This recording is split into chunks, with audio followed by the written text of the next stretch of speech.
Talaga namang Paskong Pasko na dito sa Barangay San Rafael 1 kasi kung makikita nyo naman dito, isa na sila sa mga barangay na nahatira ng timba-timbang pagmamahal at pamasko mula sa pamahalaang lungsod ngayong ika-4 na araw ng Paskuhan 2025.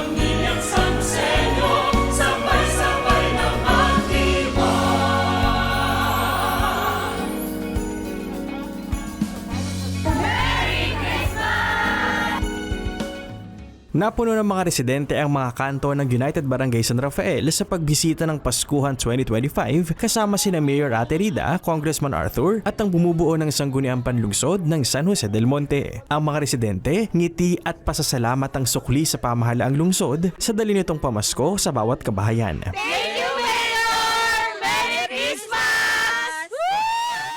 Laking tulong to, laking ginhawa sa amin, galing mismo sa LGU.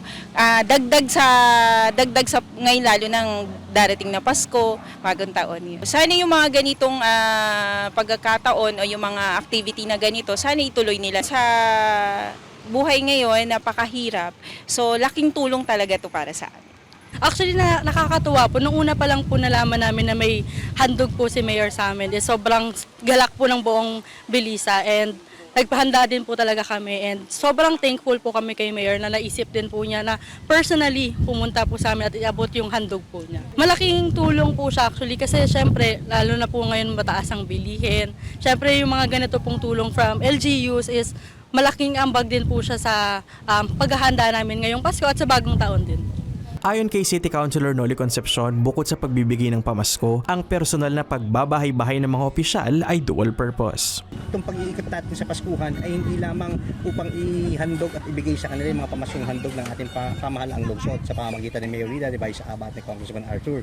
Kundi gayon din ay may mga pagkakataon, nakikita natin yung kanilang mga sitwasyon. So magandang pagkakataon dito bilang mga lingkod bayan na makita natin ang mga sitwasyon ng mga mamamayan natin sa iba't ibang sulok ng ating lungsod. Bukod sa United Barangay San Rafael, naabot na rin ng timba-timbang pagmamahal at pamasko ang Barangay Maharlika, Dulong Bayan at Barangay Sapang Palay proper. Katulad ko po sa solo parent ako, syempre napakalaking tulong po sa amin to kasi caretaker lang naman po ako dito eh. So malaking tipid na to sa akin ngayong paparating na Kapaskuhan. Malaking tulong ba? Napakalaki syempre di ba po galing kay Mayor. Malaking tulong para sa aming magkin.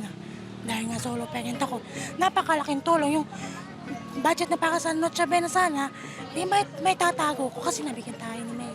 Makakatulong po yan, I'm sure, kasi siyempre sa lagay po ng buhay natin ngayon, hindi naman lahat nakakakuha ng, ng ganyang pribilehyo. Para sa akin po, malaking bagay po yan, makakatulong po talaga yan. Sana po, mas palawigin pa, mas lalo tayong umangat, umasenso at the same time, mas madagdagan pa po sana yung mga blessing na darating sa amin sa mga darating na taon. Napakamaraming salamat po kay Lakong at saka po kay Ate Rida.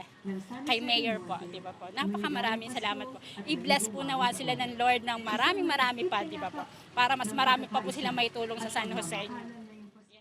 Ang mga timbang inaabot sa bawat tahanan sa lungsod ay hindi lamang upang may handa sila sa Noche Buena, kundi paraan na rin ng pagpapadama ng pagmamahal at asensong ramdam sa bawat pamilyang San Joseño. Para sa Balitang San Joseño, ako si Jeff Andrade, Public Information Office. Yan ang mga kaganapan at detalyeng dapat alam mo sa Noseño. Para sa napapanahong balita at informasyon, doble aksyon at solusyon, mag-subscribe na sa mga official social media pages ng pamahalaan lungsod ng San Jose del Monte, Bulacan. Maraming salamat, Arias San Joseño.